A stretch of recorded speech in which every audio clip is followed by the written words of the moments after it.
Hi friends, നമ്മൾ ഇന്ന് കാണാൻ പോകുന്നത് നോ ടെയിൽ ടു ടെൽ എന്ന കൊറിയൻ റൊമാൻറ്റിക് ഫാന്റസി ഡ്രാമയാണ്. ഈ കഥയിലെ നമ്മുടെ ഹീറോയിൻ ഒരു മനുഷ്യനല്ല, ഒരു 9-tailed ഫോക്സ് ആണ്. എന്ന് വെച്ചാൽ കൊറിയൻ നാടോടി കഥകളിലൊക്കെ രൂപം മാറാൻ കഴിവുള്ളതും മാന്ത്രിക ശക്തിയുള്ളതുമായ മനുഷ്യന്റെ രൂപവും 9 വാലുകളും ഉള്ള നരി അഥവാ കുറുക്കൻ. എപ്പിസോഡിന്റെ തുടക്കത്തിൽ തന്റെ അമ്മയുടെ ചികിത്സയ്ക്ക് വേണ്ടിയിട്ടുള്ള ഔഷധം അന്വേഷിച്ച് മല കയറി വന്നയാളെ ഹീറോയിൻ ആദ്യം ഒന്ന് പേടിപ്പിക്കുന്നുണ്ട്. യുൻഹോ എന്നാണ് അവളുടെ പേര്. ഹാൻയാങ്ങിലേക്കുള്ള വഴി ഏതാ, എനിക്ക് ഇന്ന് അവിടെ എത്തണം എന്ന് പറയുമ്പോൾ ഇവിടെ നിന്ന് അങ്ങോട്ടേക്ക് എത്താൻ 20 ദിവസമെങ്കിലും വേണ്ടി വരുമെന്നും പറഞ്ഞ് വഴി അയാൾ പറഞ്ഞു കൊടുക്കും. പകരമായി അദ്ദേഹത്തിന്റെ അമ്മയ്ക്ക് വേണ്ടിയിട്ടുള്ള മരുന്ന് ചെടിയും കാണിച്ചു കൊടുത്ത് അപ്രത്യക്ഷമാവാണ് അവള്. അവൾക്ക് അവിടെ എത്താൻ 20 ദിവസം പോയിട്ട് ഒരു ദിവസം പോലും വേണ്ട. കട്ട് ചെയ്താ തന്റെ കല്യാണത്തിന് റെഡി ആയിക്കൊണ്ടിരിക്കുന്ന ഒരു ലേഡിയെയാണ് കാണിക്കുന്നത്. കൂടെയുള്ള തോഴികളിൽ ഒരാളെ മാത്രം നിർത്തി ബാക്കിയുള്ളവരെല്ലാം പറഞ്ഞയച്ച ശേഷം നീ എപ്പോ എത്തിയെന്ന് ചോദിക്കുമ്പോഴാണ് തോഴിയുടെ രൂപത്തിൽ വന്നത് യുൻഹോ ആയിരുന്നു എന്ന് മനസ്സിലാവുക. കല്യാണം നടക്കുന്നത് അവളുടെ ചേച്ചിയുടെ ആയിരുന്നു. ചേച്ചി യുൻഹോനെ അവള് താമസിക്കുന്ന പർവ്വത നിരകളുടെ സ്മെല്ല് വെച്ചാണ് തിരിച്ചറിഞ്ഞത്. കാരണം ചേച്ചിയും പണ്ട് ഒരു 9-tailed ഫോക്സ് ആയി അവിടെ താമസിച്ചതായിരുന്നു. പക്ഷേ ഇപ്പൊ തന്റെ പ്രണയം സഫലമാക്കാൻ മനുഷ്യനായി മാറിയിരിക്കുകയാണ്. ഒരുപാട് നാളുകൾക്ക് ശേഷം കണ്ടതുകൊണ്ട് തന്നെ ആ സന്തോഷത്തിൽ ഹഗ് ചെയ്യാണ് രണ്ടുപേരും. പിന്നീട് ചേച്ചിയുടെ കല്യാണം നടക്കുന്നതാണ് കാണിക്കുന്നുണ്ടാവുക. മിക്ക കഥകളുടെയും അവസാനം പോലെ 9-tailed ഫോക്സ് ലാസ്റ്റ് മനുഷ്യനായി അവള് സ്നേഹിച്ച പുരുഷനെ വിവാഹം കഴിച്ച് ഹാപ്പിയായി ജീവിക്കും. അത് തന്നെ ഇപ്പൊ തന്റെ ചേച്ചിയുടെ ലൈഫിലും സംഭവിച്ചു എന്ന് ഓർക്കാണ് അവള്. പണ്ട് ഇവർ ഒരുമിച്ചായിരുന്നപ്പോ ചേച്ചിയും ഭർത്താവും സ്നേഹിച്ചിരുന്ന കാര്യമൊക്കെ ഓർത്ത് ഇമോഷണലായി ചേച്ചി എപ്പോഴും ഹാപ്പി ആയിട്ടിരിക്കണമെന്ന് മനസ്സിൽ പറയുന്ന നിമിഷം ചേച്ചിയുടെ ഫ്യൂച്ചർ അവൾക്ക് കാണാൻ പറ്റാണ്. അതിലവർക്ക് കുറെ കഷ്ടതകൾ അനുഭവിക്കാൻ വിധിയുണ്ടായിരുന്നു. ചേച്ചിയുടെ ലൈഫ് ഒട്ടും സന്തോഷമുള്ളതുമായിരുന്നില്ല. അപ്പൊ കഥകളിലേതുപോലെ അല്ല, ചേച്ചിക്ക് അവസാനം സന്തോഷം ഉണ്ടാവില്ല എന്നും അതിന് കാരണം ചേച്ചി ഒരു മനുഷ്യനെ പ്രണയിച്ച് മനുഷ്യനായി മാറിയതുകൊണ്ടാണെന്ന് ചിന്തിക്കുകയാണ് അവള്. അവിടെ സീൻ കട്ട് ചെയ്ത പുതിയ കാലഘട്ടത്തിലെ പ്രസന്റ് ഡേ ആണ് കാണിക്കുന്നത്. ചേച്ചിയുടെ ലൈഫ് കണ്ടതുകൊണ്ട് തന്നെ ഒരിക്കലും മനുഷ്യനെ യുൻഹോ സ്നേഹിക്കില്ല എന്നും മനുഷ്യനായി മാറില്ല എന്നും തീരുമാനിച്ചിരുന്നു. പക്ഷേ ഈ ഒരു നിമിഷത്തില് ഞാൻ എന്തിനാ മനുഷ്യനാവാൻ ആഗ്രഹിക്കുന്നതെന്ന് ചിന്തിക്കുന്ന ഹീറോയിനെയാണ് ഈ കാണിക്കുന്നത്. തൊട്ടടുത്തായി ഒരാള് രക്തം വാർന്ന് കിടക്കുന്നുണ്ട്. ഇനിയുള്ള കഥയൊക്കെ യുൻഹോ ഈ തീരുമാനത്തിലേക്ക് എത്താൻ കാരണമായ സ്റ്റോറിയാണ്.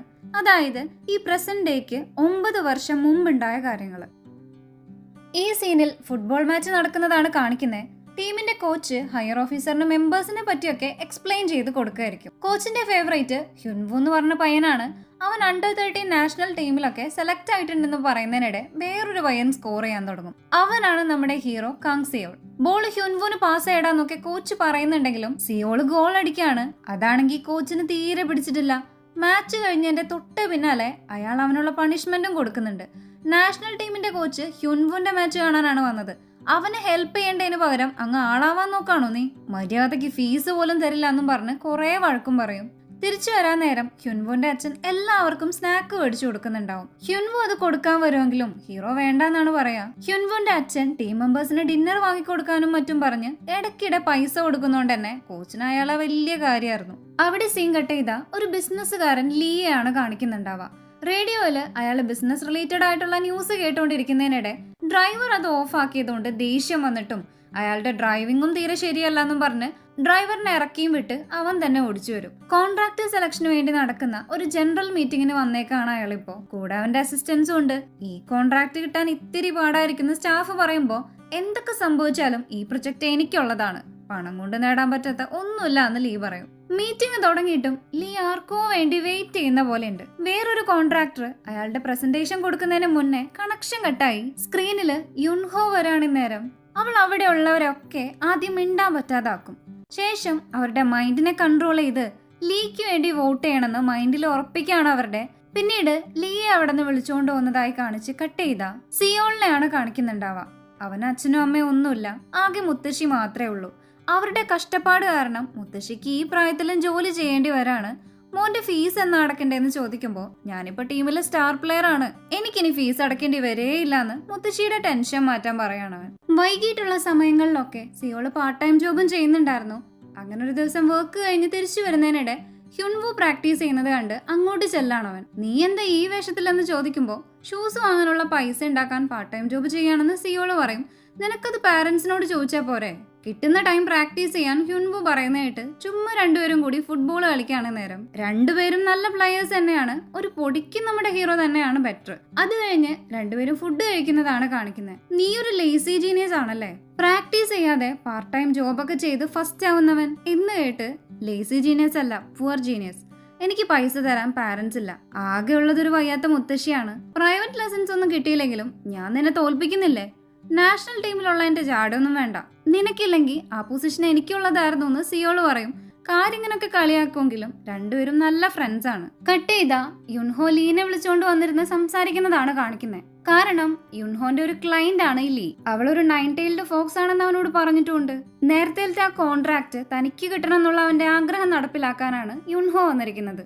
പകരമായി ലീഡെ അവള് നല്ലൊരു എമൗണ്ടും വാങ്ങും. ഇങ്ങനെ നല്ല പണക്കാരുടെ ആഗ്രഹങ്ങളൊക്കെ സാധിച്ചു കൊടുത്ത് അവരുടെ പൈസയും വാങ്ങിയിട്ടാണ് അവൾ ഈ ലോകത്ത് ജീവിക്കുന്നത്. നിനക്ക് ഞാനല്ലാതെ വേറെയും ക്ലൈന്റ് ഉണ്ടോ, നിനക്ക് എന്തൊക്കെ കഴിവുകൾ ഉണ്ടെന്നൊക്കെ യുൻഹോനെ വലിയ വിശ്വാസമില്ലാത്ത പോലെ ചോദിക്കുമ്പോ തനിക്ക് ചെയ്യാൻ പറ്റുന്നത് എന്താണെന്നെല്ലാം അവൾ അവന് കാണിച്ചു കൊടുക്കും. നരകം പോലൊരു സ്ഥലത്ത് കൊണ്ടുപോയി തള്ളിയിടാണ് താഴേക്ക്. അതോടെ അവൾക്ക് എന്തെല്ലാം ചെയ്യാൻ പറ്റുന്ന അവന് മനസ്സിലായി. നീ ഒരു പ്രശ്നക്കാരനായതുകൊണ്ട് ഇനി നിനക്കെന്റെ ആവശ്യം വരും, അത് ചെയ്യണോ വേണ്ടോ എന്ന് തീരുമാനിക്കേണ്ടത് ഞാനാണ്. കൂടുതൽ ചോദ്യമൊന്നും വേണ്ട കേട്ടോടാ മനുഷ്യന്റെ മോനെന്ന് പറയും. ഇപ്പൊ ഞാൻ ആരാണെന്ന് മനസ്സിലായില്ലേ, പക്ഷെ ആരെയും കൊല്ലുന്ന പണിയൊന്നും ഞാൻ ചെയ്യില്ല, എന്റെ പവർ കുറയെന്ന് പറയാണ് അവള്.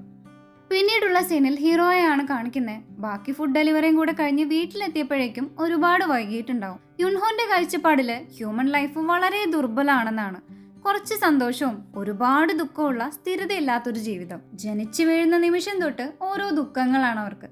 പക്ഷെ ഒരു 9 tailed ഫോക്സിന്റെ ലൈഫ് അങ്ങനെ ഒന്നുമല്ല. എപ്പോഴും ആഘോഷങ്ങളാണ്, അതൊരിക്കലും അവസാനിക്കുകയില്ല എന്ന് പറഞ്ഞ് അപ്പൊ കണ്ടൊരു ഗേളിനെ തന്റെ ഫ്രണ്ടായിട്ട് ഇന്നെന്റെ കൂടെ ഷോപ്പിംഗ് ചെയ്യാൻ വായോ, ഒറ്റയ്ക്കാവുമ്പോ ബോറടിക്കുന്നു പറയുമ്പോ ഇല്ലാന്ന് പറഞ്ഞതും ഒറ്റ ഞൊടിക്ക് മൈൻഡ് കൺട്രോൾ ചെയ്ത് അവളെ കൊണ്ട് സമ്മതിപ്പിക്കും. താനൊരു 9 tailed ഫോക്സ് ആണെന്ന് പറഞ്ഞതും അങ്ങനത്തെ സാധനങ്ങളൊക്കെ ഇപ്പൊ ഉണ്ടോന്നാണ് അവള് ചോദിക്കുന്നത്. പിന്നല്ലാതെ. പക്ഷെ നീ കഥകളിലൊക്കെ കേട്ടിട്ടുള്ള പോലെ മനുഷ്യന്മാരെ വശീകരിച്ച് അവരുടെ രക്തം കുടിക്കുന്ന പോലെ ഒന്നുമല്ല. അതൊക്കെ ഈ TV ചാനലുകാർ കെട്ടിച്ചമയ്ക്കുന്ന കഥകളാണെന്നും എല്ലാം വിശ്വസിക്കുന്ന പൊട്ടന്മാരാണ് മനുഷ്യന്മാരെന്ന് അവള് പറയും. കുറെ വർഷങ്ങൾക്ക് മുന്നേ TV-യിൽ 9 tailed ഫോക്സിന്റെ ഷോ വന്നപ്പോ പുള്ളിക്കാരി ഇൻട്രസ്റ്റിൽ കാണാൻ ചെന്നെങ്കിലും അതിലവര് 9 tailed ഫോക്സിന് കൊടുത്തിരിക്കുന്ന ഇമേജ് കണ്ട് യുൻഹോന് തന്നെ നാണക്കേടാവും. ഈ ലോകം പെട്ടെന്ന് മാറിക്കൊണ്ടേയിരിക്കും. സോ എപ്പോഴും എന്തെങ്കിലും പുതിയതായിട്ടുള്ളതുകൊണ്ട് തന്നെ എനിക്കിവിടെ ബോറടിക്കാറേ ഇല്ല എന്ന് പറയാണ് യുൻഹോ. അതുപോലെ 1930 കാലഘട്ടത്തില് പുള്ളിക്കാരി ടൈം പാസിന് ഇംഗ്ലീഷ് പഠിക്കാൻ പോയി. അവിടെ ചെന്നിട്ട് ടീച്ചർ ഇംഗ്ലീഷ് പറഞ്ഞു പഠിപ്പിക്കുന്ന കേട്ട് ഒന്നും മനസ്സിലാവാത്തോണ്ട് തന്നെ ടീച്ചറിനെ കൊണ്ട് കൊറിയൻ സംസാരിപ്പിച്ച മുതലാണിത്. ഇനി 1970 പുള്ളിക്കാരിക്ക് ഇഷ്ടമുള്ള ഒരു നോവൽ ഉണ്ടായിരുന്നു. പക്ഷെ അതിന്റെ ഓതർ മെയിൻ ക്യാരക്ടർ ലാസ്റ്റ് മരിച്ചു എന്നാ എഴുതിയിട്ടുണ്ടാവാ. അതവൾക്ക് ഇഷ്ടാവില്ല. അങ്ങനെ അപ്പൊ തന്നെ പോയി എഴുത്തുകാരനെ തപ്പിപ്പിടിച്ച് ക്ലൈമാക്സും മാറ്റിക്കാണ്. 1990-ലാണെങ്കിലോ ഒരു പയ്യന്റെ ഒപ്പം ഇരുന്ന് ഗെയിം കളിച്ചിട്ട് തോറ്റു പോകുന്നോണ്ട് തന്നെ എന്നെ തോൽപ്പിക്കാതെ കളിക്കാൻ പറഞ്ഞ് അവന്റെ മൈൻഡും മാറ്റാണ്. ഇങ്ങനെയുള്ള അവളുടെ കഥകളൊക്കെ പുതിയ ഫ്രണ്ടിനോട് പറഞ്ഞതും അങ്ങനെ ജീവിക്കുന്നതിൽ എന്താ സന്തോഷമുള്ളേ. ഇത്ര നാളായിട്ടും ചേച്ചിക്ക് ഒരു ഫ്രണ്ട് പോലും ഇല്ല എന്നൊക്കെ പറയുന്നത് യുൻഹോക്ക് ഇഷ്ടാവില്ല. അതിനടക്കം അവള് മൈൻഡ് കൺട്രോൾ ചെയ്ത് അവളുടെ സൈഡാക്കിയതും എനിക്കും ചേച്ചിയെ പോലെ ആയാ മതിയായിരുന്നു. പണിയൊന്നും എടുക്കാൻ വേണ്ട, കുറെ ക്യാഷും കിട്ടും, അടിച്ചു പൊളിക്കാന്ന് കേട്ട് അത് തന്നെ ഒന്ന് ആക്കിയതാണോ എന്നുള്ള മട്ടില് നോക്കാണ് ഹീറോയിൻ. അവിടെ സീങ്കട്ടായി. സിയോള് ഷൂസ് മേടിക്കണം എന്ന് പറഞ്ഞതോർത്ത് ഇതിലിഷ്ടായത് എടുത്തോളാൻ ഹ്യുൻവു പറയുമ്പോ നീ എനിക്ക് മേടിച്ചു തരാൻ പോവാണോന്ന് സിയോള് ചോദിക്കും. എനിക്ക് ഈ ബ്രാൻഡായിട്ട് 20 million വോണിന്റെ സ്പോൺസർഷിപ്പ് ഉണ്ട്, ഒറ്റ വർഷം കൊണ്ട് അത്രയും എമൗണ്ട് സ്പെൻഡ് ചെയ്യാൻ എനിക്ക് പറ്റില്ലല്ലോ. അതാണെന്ന് കേട്ട് നീ ഇപ്പോഴും അതിന് പ്രോ ആയിട്ടില്ലല്ലോ, എന്നിട്ട് ഇതൊക്കെ എങ്ങനെയാണെന്നാണ് സിയോള് ചോദിക്കുക. പക്ഷെ ഹ്യുൻവുന്റെ ടീമിലെ ബെസ്റ്റ് പ്ലെയർ അവനായതുകൊണ്ട് കിട്ടിയ സ്പോൺസർഷിപ്പ് ആണിത്. ഹ്യുൻവു എടുക്കാൻ പറയുമ്പോ സിയോളാണെങ്കിൽ ഞാൻ എന്താ പിച്ചക്കാരനാണോ എന്ന് ചോദിച്ച് വേടിക്കാതെ പോകുന്ന കണ്ടതും ഇവൻ എന്തിനാ ഇങ്ങനെയൊക്കെ പറയുന്നതെന്നാണ് ഹ്യുൻവുന്റെ മനസ്സിൽ. അവിടെ നിന്ന് വരുന്ന ടൈം സിയോള് യുൻഹോനെ ചെന്ന് ഇടിച്ചതും അവൻ 2 മീറ്റർ അപ്പുറത്തേക്ക് തെറിച്ചു വീഴും. ഇത്രയ്ക്ക് ആരോഗ്യമില്ലേ. കുറച്ച് എക്സസൈസ് ഒക്കെ ചെയ്യാൻ പറയുന്നതിനിടെ ഹ്യുൻവു അങ്ങോട്ട് വരാണ്. അവനെ കണ്ടതും ഹീറോയിന് അവൻ ഭാവിയില് വളരെ ഫേമസ് ആയ ഫുട്ബോൾ പ്ലെയർ ആവുന്നുള്ള അവന്റെ ഫ്യൂച്ചർ കാണാൻ പറ്റാണിപ്പോ. അക്കാര്യത്തെ പറ്റി ഫ്രണ്ടിനോടും പറയുന്നുണ്ട്. ശരിക്കും അവള് വിചാരിക്കുമ്പോഴല്ല ഈ ഫ്യൂച്ചറൊക്കെ കാണാൻ പറ്റുന്നേ. ഏതോ ഒരു നിമിഷത്തിൽ എങ്ങനെയോ കാണാൻ പറ്റുന്നു, അത്ര തന്നെ. ഞാനിപ്പോ ചേച്ചിയുടെ ഫ്രണ്ട് അല്ലേ, എന്റെ ആഗ്രഹം സാധിച്ചു തന്നൂടെ എന്ന് ചോദിക്കുമ്പോൾ ക്യാഷ് കിട്ടാത്ത ഒരു പരിപാടിക്ക് ഞാൻ നിൽക്കാറില്ല എന്നും പറഞ്ഞ് ഇന്നത്തെ അവളുടെ ഓർമ്മകളും യുൻഹോനെ പരിചയപ്പെട്ടത് ഉൾപ്പെടെ മെമ്മറിന്ന് മായ്ച്ചിട്ട് പറഞ്ഞു വയ്ക്കും. ഈ സമയത്ത് പെട്ടെന്ന് അവിടെ ലൈറ്റ് ഒക്കെ ഓഫ് ആവുകയും ബാക്കിയുള്ളവരെല്ലാം ഫ്രീസ് ആയി പോവുകയും ചെയ്യും. നീ ഇവിടെ ചെയ്യുന്നതെല്ലാം നല്ലതിനല്ല എന്ന് പറഞ്ഞ് ഒരു താടിക്കാരൻ വരാണ് നേരം. സെയിം ടൈം നീ എന്നോട് പിണങ്ങുന്ന എന്തിനാ, ഞാൻ വേറൊന്നും കൊണ്ടല്ല, നിന്നെ ഹെൽപ്പ് ചെയ്യണമെന്ന് വെച്ചാ വൂട്ട് വാങ്ങാന്ന് പറഞ്ഞെന്ന് ഹ്യുൻവു പറയും. അതൊക്കെ വിട്, നമുക്ക് കുറച്ചു നേരം പ്രാക്ടീസ് ചെയ്യാന്ന് പറയാണ് സിയോൾ. അപ്പോ നേരത്തെ കാണിച്ച താടിക്കാരൻ അപ്പൂപ്പൻ യുൻഹോനെക്കാളൊക്കെ പവർ ഉള്ള ആളായിരുന്നു. ലോർഡ് പാഗുൻ എന്നാണ് അവള് വിളിക്കുന്നത്. എന്നെ ഇപ്പൊ ശല്യം ചെയ്യാൻ വന്നത് എന്തിനാണെന്ന് ചോദിക്കുമ്പോ, മനുഷ്യനെ പോലെ ജീവിക്കുന്നത് ഇത്ര ഇഷ്ടപ്പെട്ടെങ്കിൽ നിനക്ക് ശരിക്കും മനുഷ്യനായിക്കൂടെ എന്ന് കേട്ട് കുറച്ച് കാശിന് വേണ്ടി ഒടുക്കത്തെ പണിയെടുത്ത് ക്ഷീണിച്ച് നടക്കാനൊന്നും എനിക്ക് വയ്യ. എല്ലാ 9 ഫോക്സും മനുഷ്യനായെന്ന് വെച്ച് എന്നെ അതിന് നിർബന്ധിക്കേണ്ടെന്ന് പറഞ്ഞു പോവാൻ നേരം നിന്റെ സ്കെയിലിന്റെ ബാലൻസ് പോയി തുടങ്ങിയെന്ന് ലോഡ് പറഞ്ഞതും യുൻഹോക്ക് ടെൻഷനാവും. അങ്ങനെ വരാൻ ഒരു വഴിയില്ല, ഞാൻ നല്ല കാര്യങ്ങളും ചെയ്ത് അത് ബാലൻസ് ചെയ്ത് നിർത്തുന്നതാണ്. നിങ്ങളൊക്കെ ദൈവങ്ങളായിരിക്കും, പക്ഷെ എന്നെ ഭീഷണിപ്പെടുത്താനും സ്വർഗത്തിലെ നിയമങ്ങൾ അടിച്ചേൽപ്പിക്കാനും നോക്കണ്ടെന്ന് കേട്ട് നിനക്കിങ്ങനെ അധിക നാൾ തുടരാനാവില്ല, മനുഷ്യനായേ മതിയാവെന്ന് പറയുന്നത് കാര്യാക്കാതെ പോവാണ് അവള്. അവിടെ സിംഗട്ടായി കോൺട്രാക്ട് കിട്ടിയതിന്റെ സന്തോഷത്തില് പാർട്ടി നടത്തുന്ന ലിയയാണ് കാണിക്കുന്നത്. ഇതേ സമയം ഇവരിവിടെ ഫുട്ബോൾ കളിച്ചുകൊണ്ടിരിക്കുന്നുണ്ട്. ഇന്നേരം സിയോൾ ഒരു ഗോൾ അടിച്ചതും ബോൾ പറന്നുപോയി നേരത്തെ ഹീറോയിന്റെ തലക്കിട്ട് കിട്ടുകയാണ്. നീ ക്ഷീണിച്ചില്ലേ, പൊക്കോ, ഞാൻ ബോൾ അന്വേഷിച്ചെടുത്തിട്ട് വരാമെന്നും പറഞ്ഞ് സിയോൾ അങ്ങോട്ട് പോകും.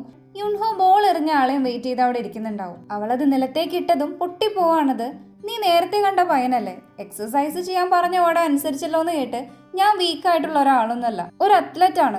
കുറച്ച് വർഷത്തിനുള്ളിൽ ഞാൻ ഫേമസ് ആയ ഒരു ഫുട്ബോൾ പ്ലെയറും ആയിരിക്കും അവൻ പറയുമ്പോൾ അതാവും. പക്ഷെ നീയല്ല, നിന്റെ ഫ്രണ്ട്, അവന്റെ ഫ്യൂച്ചർ ഞാൻ കണ്ടിരുന്നു, പക്ഷെ നിനക്കതൊന്നും പറഞ്ഞിട്ടില്ല. അതുകൊണ്ട് വെറുതെ വലിയ സ്വപ്നങ്ങളൊന്നും കാണാൻ നിൽക്കണ്ടെന്നും ലാസ്റ്റ് നീ തന്നെ വിഷമിക്കേണ്ടിയും വരുന്നു പറയാണവള്. സെയിം ടൈം ലീ ആണെങ്കിൽ ഒരു ബോധവും വെളിവില്ലാതെ കാർ ഓടിച്ചു പോകുന്നതിനിടയിൽ ഹ്യുൻവുനെ ഇടിക്കുന്നതാണ് കാണിക്കുന്നത്. ആ സൗണ്ട് ഇവിടെ കേട്ടതും അതൊരു ആക്സിഡന്റ് ആണെന്ന് യുൻഹോ പറയുന്ന കേട്ട് സിയോൾ അങ്ങോട്ട് ഓടിച്ചെല്ലാൻ നേരം ഹ്യുൻവു അവിടെ ബോധമില്ലാതെ കിടക്കായിരിക്കും. ലീ ആണെങ്കിൽ പേടിച്ചിട്ട് അവിടെ നിന്ന് വണ്ടി എടുത്ത് പോകുന്നുണ്ട്. സിയോൾ നിർത്താൻ ശ്രമിക്കുമെങ്കിലും പറ്റില്ല. ശേഷം ഓടിച്ചെന്ന് ഹ്യുൻവുനെ ഹോസ്പിറ്റലിലേക്ക് എത്തിക്കുകയാണ് അവൻ. കട്ട് ചെയ്താ നേരം വെളുക്കുമ്പോഴാണ് ലീക്ക് ബോധം വരാം. എന്താ ചെയ്യേണ്ടതെന്ന് ആലോചിച്ച് വെപ്രാളപ്പെട്ട് ഡാഷ് ക്യാം ഒക്കെ എടുത്ത് മാറ്റാണെന്നിട്ട് സെയിം ടൈം സിയോള് സ്റ്റേഷനിലേക്ക് പോയി ആക്സിഡന്റിന്റെ ഡീറ്റെയിൽസ് കൊടുക്കുന്ന ടൈം ഒരാൾ അങ്ങോട്ട് വരും. താൻ ഇന്നലെ രാത്രി ഒരാളെ കാർ ഇടിച്ചു എന്ന് പറയുന്ന കേട്ട് സിയോൾ ആകെ ഷോക്കാവും. കുറ്റമെല്ലാം ബോങ് ഏറ്റെടുത്തിട്ടുണ്ട്, സാറിന് ഇനി ഒരു പ്രശ്നവും ഉണ്ടാവില്ല എന്ന് പറയാണ് ലീഡ് അസിസ്റ്റന്റ്. നേരം ഇവിടെയാണെങ്കിൽ താങ്കൾ എന്തിനാ കള്ളം പറയുന്നത്, ഞാൻ നേരിട്ട് അയാളെ കണ്ടതാണ്, ഇത് അയാളല്ല എന്ന് പറഞ്ഞ് സിയോള് ബഹളം വെക്കാൻ തുടങ്ങും. കട്ട് ചെയ്താ സ്റ്റേഷനിൽ നിന്ന് ബോങ് വിളിച്ചിരുന്നെന്നും നമ്മുടെ നിന്ന് വാങ്ങിയ പൈസ തിരിച്ചു തരാം, ഇത് ചെറിയൊരു കേസ് ആവില്ല, കാരണം സംഭവത്തിന് ഒരു വിറ്റ്നസ് ഉണ്ടെന്ന് പറയാണ്. മാത്രല്ല ബോങ് ലീയുടെ കമ്പനിക്കാരടുത്ത് പോയതുകൊണ്ട് തന്നെ ലീയും ക്വസ്റ്റ്യൻ ചെയ്യാൻ വിളിച്ചിട്ടുണ്ടെന്ന് അറിഞ്ഞ ദേഷ്യത്തില് ബോങ്ങിനെ പിടിച്ചുകൊണ്ട് വരാനും പറയും. പെട്ടെന്ന് ലീക്ക് നേരം യുൻഹോയുടെ കാര്യം ഓർമ്മ വന്നതും അവളെ വിളിച്ച പാടെ അവൻ വേറെ എവിടെയോ എത്തും. പിന്നെ നീയാ എന്താ കാര്യം എന്ന് ചോദിച്ചത് കേട്ട് ഇപ്രാവശ്യം വളരെ സിമ്പിൾ ജോലിയാണ്, പക്ഷെ പെട്ടെന്ന് നടത്തണം എന്ന് പറയുമ്പോ ഞാൻ ഇനി വർക്കൊന്നും എടുക്കുന്നില്ല, കുറച്ചു നാള് റെസ്റ്റ് ആണെന്ന് പറയുന്ന കേട്ട് ഈ ടൈം പേയ്മെന്റ് ഡബിൾ ആക്കാന്ന് പറഞ്ഞതും ഓക്കെ പറയാണ് അവള്. കട്ട് ചെയ്താ സിയോള് ഹ്യുൻവുന്റെ അടുത്തേക്ക് ചെല്ലുന്ന സമയം ഹീറോയിൻ അവിടെ ഇരിക്കുന്നുണ്ടാവും.